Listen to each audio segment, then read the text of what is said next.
All right, so I know I haven't been very active and life's been getting in the way, but back poking at the truck a little bit. I've been kind of driving it a little bit actually, just trying to enjoy it a little bit before winter strikes, but I figured better late than never, finally do my first oil change on it.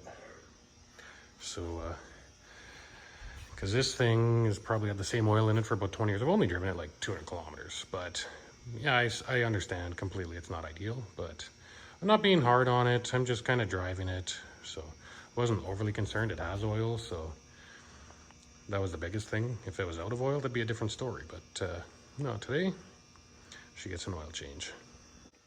One thing that's really, really not cool that is made worse by the differential for the 4x4 underneath. Oh, that's a sweet crack in the manifold there. Nice.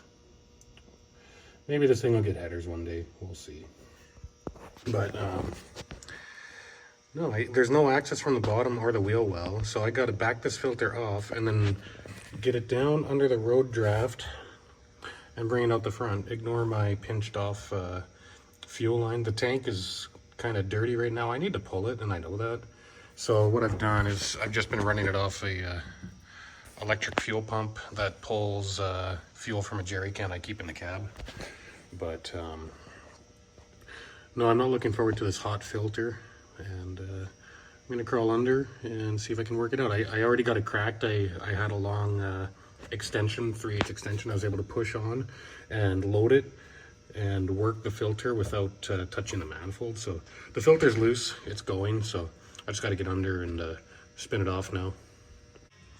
So it actually wasn't that horrible. I was able to reach over right in here and spin the filter off, but getting this filter back on is going to be interesting. I have to hit there. We'll see if I can squeeze it through here somehow, or if I got to fish it under with two hands. I also got the drain plug out here, and look at this monstrosity. It's 1.25 inch head on it. Like, just ridiculous. But things were built to last, I guess. But I don't know that I don't even know what this is. This is probably 3/4 inch drain plug here with 1.25 inch head on it. That's just crazy. Like, who needed this? Who thought this was a good idea? Most important part of all, always use a Ford filter. I'm a stickler for these. I swear by the Ford filters. I buy them by the case off Rock Auto. So if you're ever doing an oil change, I don't care if it's stock or performance, always use an OE filter. They're just good. They're just better. I'm not going to elaborate, but there's reasons why us Ford boys love the Motorcraft filter above other stuff too, like even like AC Delco and Mopar. Not just because it says Ford on it. There's reasons with the bypass and all that. There's an Engine Masters episode that explains it pretty good actually, because there's a bypass right here. But yeah, I'm gonna try and feed this in there now. So while I was here, I noticed this taillight was out as well as this one. So I started digging into it. This bulb was burnt out and that one had no power. So I came under here and started just poking around real quick, and I noticed that these two wires were completely detached.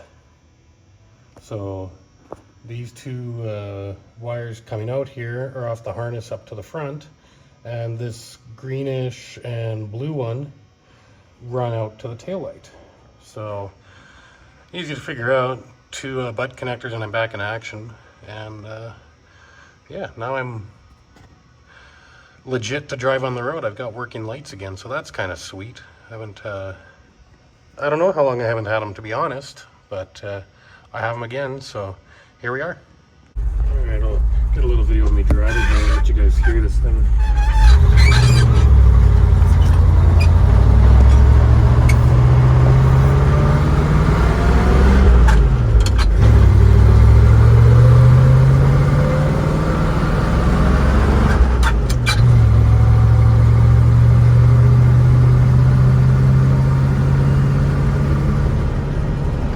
Well, I am home.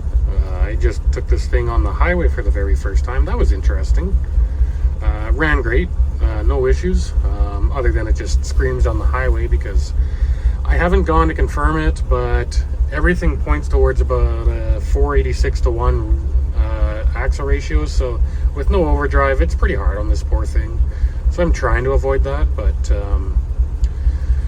I mean, I averaged 95k an hour, which is basically 60 miles an hour. I think 96 is 60. So yeah, I averaged 60 miles an hour all the way home. I wound it out to 107k an hour, which I think is about 66 miles an hour. But like I said, I'm not out to kill this thing. I'm just out to kind of enjoy it around town. Like I've already resigned to the fact before I even bought it that it wasn't going to be a highway cruiser, but just to run to the West End, to my work where I worked on it today, where you guys saw earlier, and to run back or run to the West End and go to a cruise night or whatever. That's fine, but I'm not going to take it on a road trip 2 hours out of town like I kind of wanted to. I kind of wanted to get a bowler trailer and put it behind this and go camping with it, but it's just unrealistic unless I went to a campground that's close by. But nah, just not worth the hassle. I'll just enjoy it for what it is and slowly keep poking away at it over the winter and have some fun with it. So yeah, thanks for watching, and we'll talk to you guys again soon when I'm working on it again.